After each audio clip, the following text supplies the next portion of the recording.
So, okay. So, I mean, how much time, what was the longest stint in prison that we did? 14.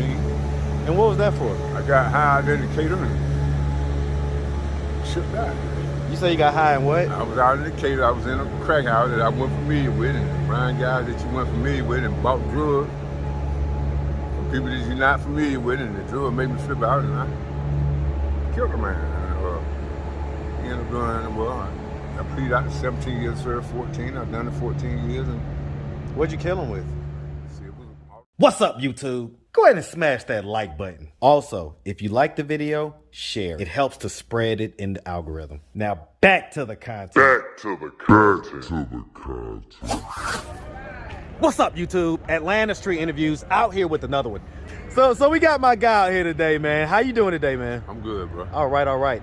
So are you homeless? Yes, sir. Okay, and so how old are you? 50. 50? You look great for 50, man. Thanks, man. You look great for 50. And so how long have you been homeless? Since about 2016. Okay, about 6 years? Yes, sir. Okay, so what was it that happened 6 years ago that caused you to become homeless? Drugs. What drug? Crack. Okay. And so, I mean, okay, so we're gonna put a pin in that. So do you have any kids? No kids. No kids. Have you ever been married? No, sir. No? All right. So let's just start from the beginning, right? So where are you from? Originally, I'm from South Cordell, Georgia. I moved to Atlanta in '83. Hey, man. First of all, man, shout out that Cordell, Georgia, man. Chris County, man. Hey, listen, man. Shout it out, man. You know, we actually, now you say Chris County? That's Cordell, Georgia. Because what's Dooley County? That's my home. That's where I live. See, I was born in 71. In 71, they didn't have no hospital in Dooley County, so I had to be born in Cordell. So that's okay, because I was just about to say, man, we just had an interviewee yesterday that is a longtime client of mine. You from there? Well, she's from Dooley County. Where my She home from girl. Cordell, What's yep. her name? Her name is Joyce. Actually, you know what? Joyce. She's like 55. Joyce. I know some. Yeah. Okay. Yep. That's why we go by people's last names. Right? Yeah, man. She's having a real tough time up here, man. She's having a real tough time, and actually, she's on the same addiction that you are, man. She on this side of town? Yeah, no, she's like right around the corner, actually. Like, yeah, yep. Anyway, man, so okay, so hey, man, shout out South Georgia, man. Yeah, South Georgia. Shout it out, man. Right. We love the whole state, man. I love it, man. Like, I love being in the city, but I love the country too, man. I really do. Yeah. I really do. All right, so so growing up in Cordell, did you have both your mom and your dad in the household? Yes, sir. Okay, were they married? They were married, yes. And so how many brothers and sisters do you have? It was 6 of us. I was the second of 6. I had 3 brothers and 2 sisters. Okay. And so, I mean, growing up, would you say you had like a fairly normal childhood? We were pretty, because my dad was a master plumber, my mom worked, so we really didn't want for them. We didn't laugh at them, we just wanted, you know how you want kid, you want this. Yeah, but I mean, life was good, and for the most part, I get it. Did you go to like high school? Yeah. Graduated? No, I didn't graduate. No? What was the highest grade? 9th. And so what was it that made you drop out in 9th? Went to prison. In 9th? I started breaking the law and started going in and out of prisons. Well, I mean, 9th grade, you're like 14, 15 max. I was 9th, let me see. Huh? I went to prison when I was 18. That wasn't 9th grade. unless you got held back a bunch of times. Yeah, I graduated, yeah. Well, I went to juvenile too, I forgot, yeah. I went to juvenile. So you went to juvenile? Yeah, I went to juvenile. And what'd you go juvenile for? Auto theft. Auto theft? So, the audience probably can't see it, but you're a pretty tall guy, man. How tall? No, you're good. You're so silly. How tall are you, man? 6'4". 6'4". Sure. I always end up interviewing, these guys 6'4", 6'5", 6'6". Did you play basketball or anything like that? I played in Southside High. On Southside. But you say you dropped out in 9th grade. I played at B School. I played in King Middle School in Southside. Well, I got to let me see. I didn't drop out in 9th grade. Let me see. Last grade, I actually was complete with 8th grade. But I never did complete the 9th grade at Southside.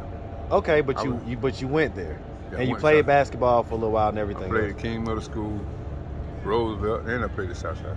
I got kept back in the 8th grade. And then that's how I went, going to King Middle School. And then King Middle School migrated and went to Southside. And out of Southside, I just started getting high at a young age. What was you getting high on back then? Crack. So even back then? high. They say back then, that was when it was the good stuff, man. So, was it like a lot better back then, man? Yeah, it was more cocaine than now. You got these guys, they cooking it now, they putting fentanyl and whatever else they can put in it, they stretch it to make money. So it's all about money, you know. Let me ask, I mean, your skin, you don't really look like a crackhead, man. It's like, and you say since you was a teenager? See, I keep lotion in my pocket. I keep lotion. I keep my toothbrush in my bag. They got Burger King. They got Taco Bell where you can go in, and wash your face. Put your lotion on. You got to, in the winter time especially, you got to keep your skin greased. So being a black man, so you got like the crack survival kit 101.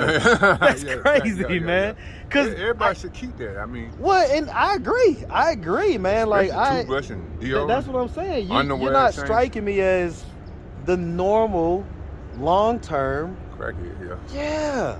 But see, I stay out here maybe a year or so, and then I go work and get a little clean. Okay, so it's kind of back and forth type deal? Forth, yeah, more like back and forth for 6 years, When I get mine, these guys start feeling bad. Like, I don't want to live like these guys. You say what now? I don't want to live like these guys, and I start feeling bad. And I go get a job, and I'll work maybe 6 months, and I'll relapse. Why do you think you relapse? I don't ever try to fight it. When the urge come, I just give in to it. Why? I don't know. I never figured it out. I don't know why I let it take control of me like that. I mean, you're a big, strong guy, man. You can't have that kind of mental strength. Mentally, I can honestly say I'm weak.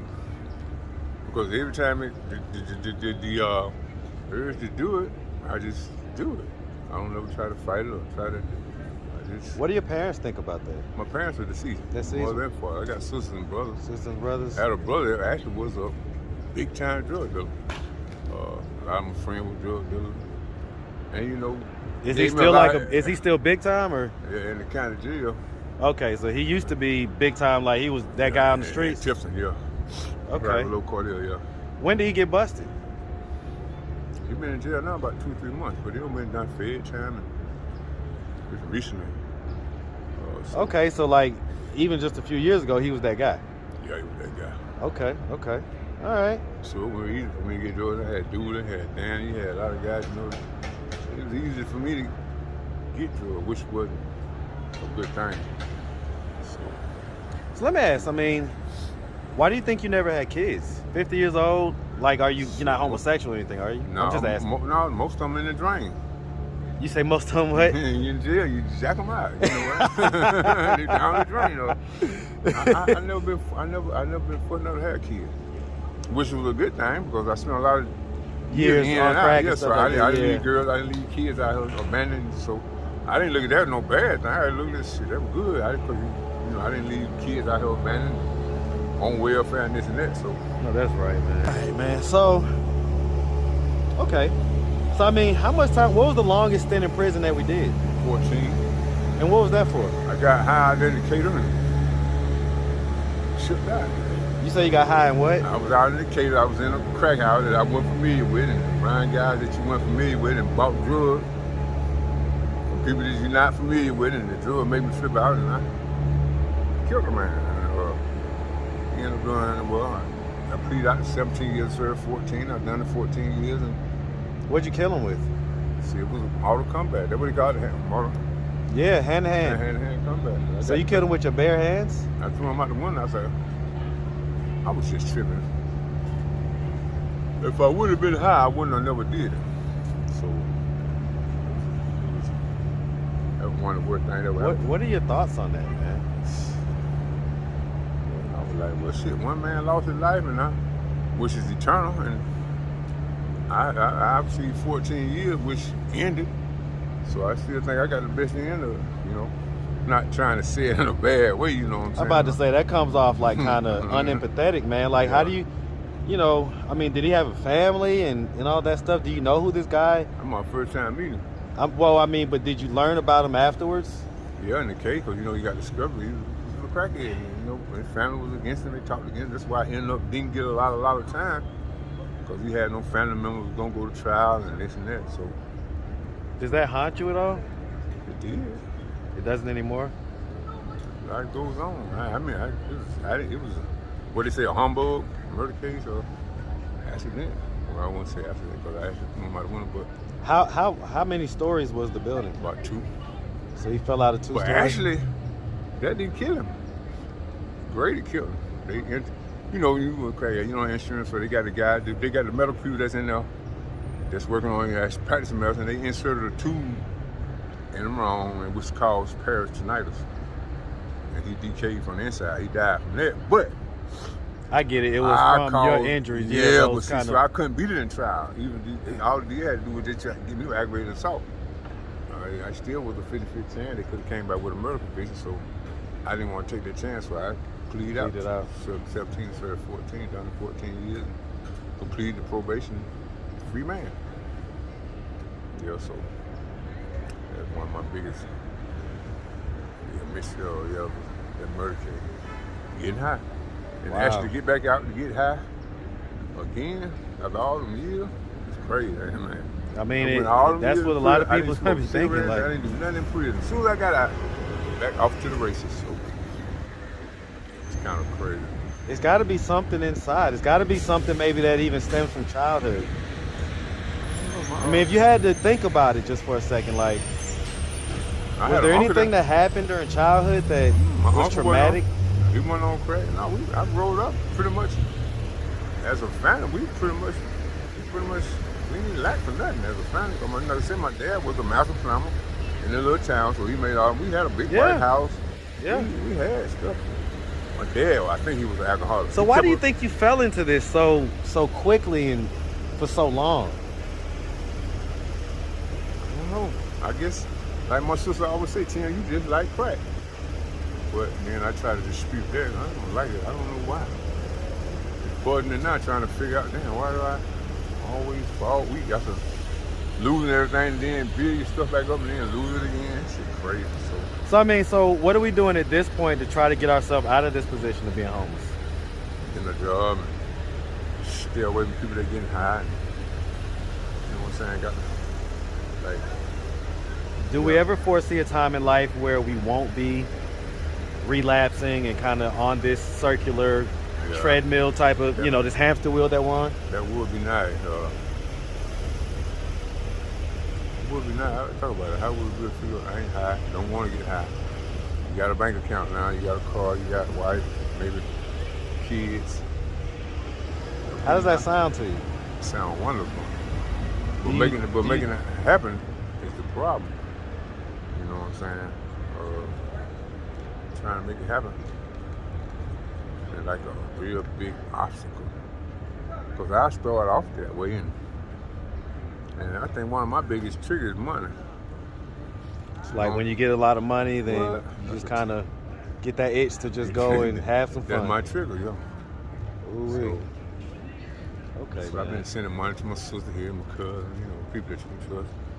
But then that become a problem because when you relapse, then you worry them to send money here on the green out, and they turn their and they frustrated at that point. That doggone crack, boy.